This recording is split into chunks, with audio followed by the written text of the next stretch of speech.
In the heart of Egypt, a chilling scandal has shaken the nation. A morgue in Aswan, meant to be a place of solemn respect for the dead, became the setting of unimaginable crimes.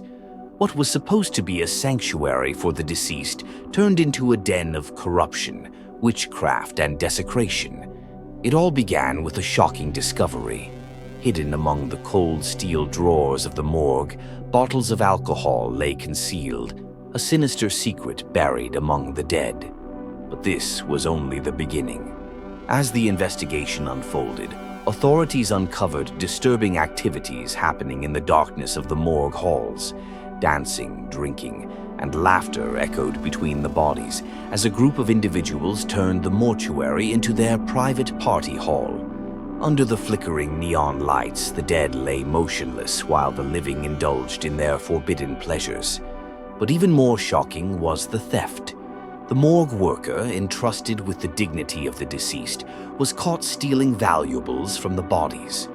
A golden earring, carefully removed from an unknown young woman, was just one of many stolen belongings taken from those who could no longer protest. And then the horror deepened. The morgue became a place not only of crime, but of dark rituals. For a price, self-proclaimed sorcerers and fortune-tellers were allowed to perform occult ceremonies next to the corpses. Strange symbols were drawn, incantations whispered, and shadows danced across the cold walls. Desperate women seeking children paid to perform supernatural rituals, believing that being near the dead would bring them life. The corruption did not stop there. For money, the morgue worker allowed unauthorized people to examine bodies without legal permission.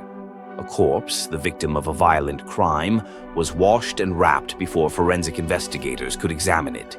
Even more disturbingly, an untrained volunteer was instructed to inject a mysterious substance into a dead body, claimed to be formalin, a chemical used under strict medical supervision.